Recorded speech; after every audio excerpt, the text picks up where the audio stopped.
அனைவருக்கும் வணக்கம். நிகழும் ஸ்ரீ மங்களகரமான குரோதி வருடம் 2025 ஆண்டு பங்குனி மாதம் 18ஆம் தேதி திருதியை திதி பரணி நட்சத்திரம் கூடிய நாளில் ஏப்ரல் மாதம் பிறக்கிறது.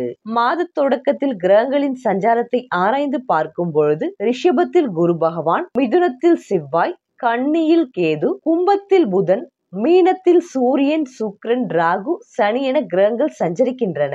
பங்குனி உத்திரம் என்பது தமிழ் மக்களின் வாழ்வில் மிகவும் முக்கியத்துவம் வாய்ந்த ஒரு திருநாளாகும். பங்குனி மாதத்தில் வரும் உத்திர நட்சத்திரத்தில் கொண்டாடப்படும் இந்த திருநாள் பல்வேறு தெய்வங்களின் திருமணத்துடன் தொடர்புடையதாக புராணங்கள் கூறுகின்றன. பங்குனி மாதத்தில் வரும் உத்திரம் நட்சத்திரம் சேரும் நாளை பங்குனி உத்திரம் என்கிறோம். இந்த நாளில் பல தெய்வீக திருமணங்கள் நிகழ்ந்ததாக புராணங்கள் கூறுகின்றது. அதனாலேயே இது திருமணங்களுடன் நெருங்கிய தொடர்புடைய நாளாக கருதப்படுகிறது.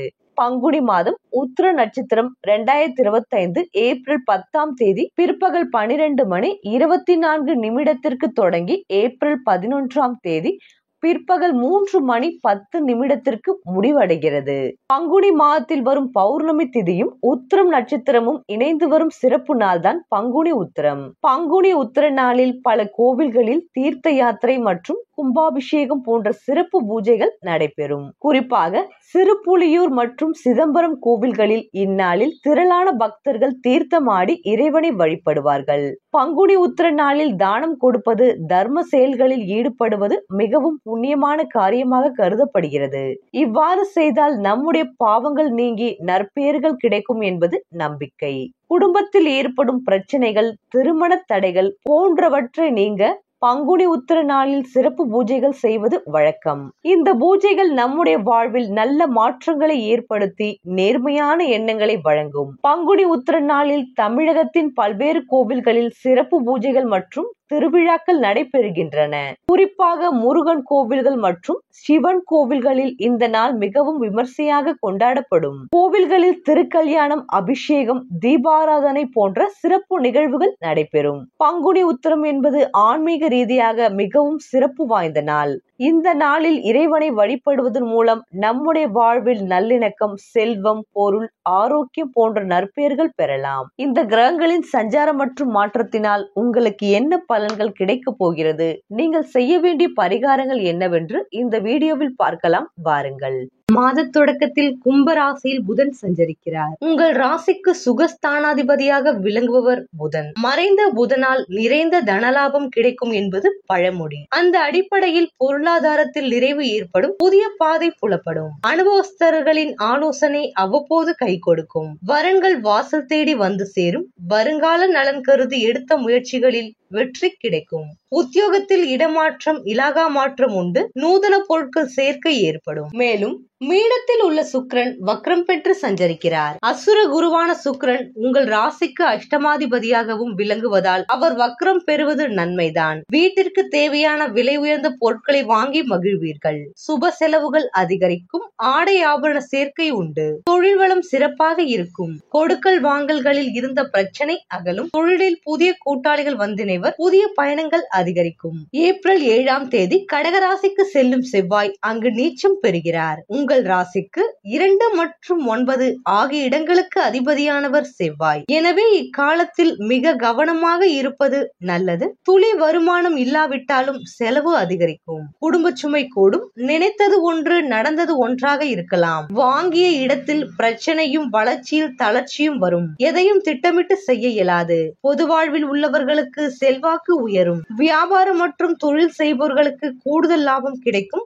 உத்தியோகத்தில் உள்ளவர்களுக்கு மேலதிகாரிகளின் ஆதரவு உண்டு. கலைஞர்களுக்கு புதிய முயற்சிகளில் வெற்றி கிடைக்கும். மாணவ மாணவிகளுக்கு நினைவாற்றல் அதிகரிக்கும். பெண்களுக்கு எதிர்பார்ப்புகள் நிறைவேறும். சுப செய்திகள் வந்து சேரும். ஏப்ரல் 10ஆம் தேதி புதன் கும்பராசிக்கு வக்ர இயக்கத்தில் செல்கிறார். உங்கள் ராசிக்கு சுகஸ்தானாதிபதியாக விளங்குபவர் புதன். மறைந்த புதனால் நிறைந்த தனலாபம் கிடைக்கும் என்பது பழமொழி. அந்த அடிப்படையில் பொருளாதாரத்தில் நிறைவு ஏற்படும். புதிய பாதை புலப்படும். அனுபவஸ்தரர்களின் ஆலோசனை அவ்வப்போது கை கொடுக்கும். வரன்கள் வாசல் தேடி வந்து சேரும். வருங்கால நலன் கருதி எடுத்த முயற்சிகளில் வெற்றி கிடைக்கும். அங்கு அவர் நீச்சம் பெற்று சூரியனோடும் சுக்கிரனோடும் இணைந்து சஞ்சரிப்பதால் நல்ல வாய்ப்புகள் இல்லம் தேடி வரும். புத ஆதித்ய யோகம், புத சுக்கிர யோகம், நீச்சபங்க ராஜயோகம் ஆகியவை செயல்படும். இந்த நேரத்தில் எடுத்த முயற்சிகளில் எளிதில் வெற்றி கிடைக்கும். எதிர்கால நலன் கருதி புதிய திட்டங்களை தீட்டுவீர்கள். வருமானம் திருப்திகரமாக இருக்கும். வரன்கள் வாசல் தேடி வரும். திறமை பளிச்சிடும்.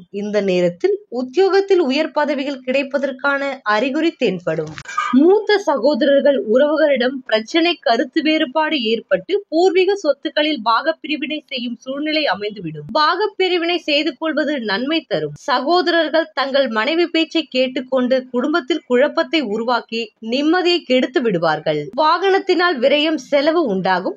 வாகனத்தில் சென்றவர்களை இப்போது வழிநடையாக செல்ல வைப்பார் சனி பகவான். சனி பகவான் தன் 3ஆம் பார்வையால் உங்கள் மீன ராசிக்கு 3ஆம் இடமான ரிஷப ராசியை பார்வையிடுகிறார். 3ஆம் இடம் சகோதர ஸ்தானம். திருமணமாகாத உங்கள் சகோதரர் சகோதரிகளுக்கு திருமணம் முடியும். வேலை இல்லாதவர்களுக்கு வேலை கிடைக்கும். ஆண்கள் ஆனாலும் பெண்கள் ஆனாலும் சில தவறான உறவுகளை அடைய செய்துவிடும். சுக்கிரன் மனைவியை குறிப்பிடும் ராசி.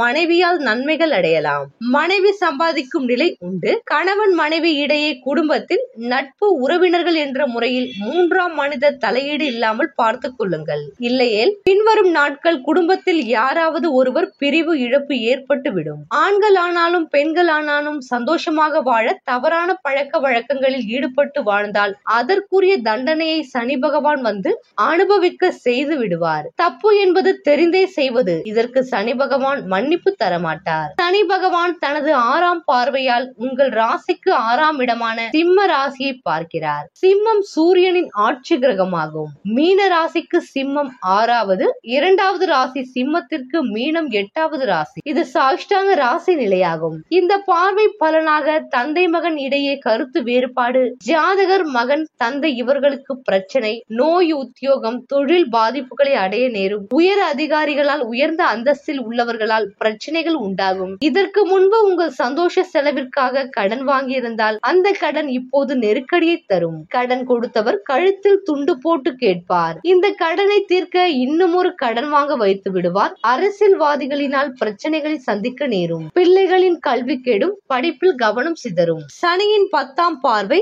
உங்கள் ராசிக்கு 10ஆம் இடமான மகரத்தில் பதிகிறது. சனி தன் சொந்த வீட்டை பார்ப்பதால் பெரிய தீமைகளை தரமாட்டார். இதுவரை உத்தியோகம், வேலை என எதுவும் இல்லாதவர்களுக்கு ஏதாவது ஒரு தொழிலை அமைத்து கொடுத்து விடுவார். இதுவரை உத்தியோகத்தில் நேர்மையாக இருந்தவர்களுக்கு பதவி உயர்வு, சம்பள உயர்வு, உயர் அதிகாரிகளின் ஆதரவு கிடைக்க செய்வார். தொழில், உத்தியோகத்தில் இதுவரை சட்டத்திற்கு புறம்பான வழியில் லஞ்சம் வாங்கி பணம், சொத்து சேர்த்தவர்களை, பதவியை தவறான வழியில் பயன்படுத்தியவர்களுக்கு தொழில், உத்தியோகம், வியாபாரத்தில் பிரச்சனைகள், பதவி, வேலை இழப்பு உண்டாகும். சட்டத்திற்கு புறம்பான தொழில் செய்பவர்களை சட்டத்தில் சிக்க வைத்து கோர்ட் வழக்கு, சிறைவாசம் என அனுபவிக்க செய்து விடுவார். இதுவரை தவறாக சம்பாதித்த பணம், மருத்துவ செலவு, சட்ட செலவு, தண்ட செலவு, பொருள் திருடு போகுதல், தொலைந்து போகுதல் போன்ற பலன்கள் உண்டாகும். வருமானம் குறையும்.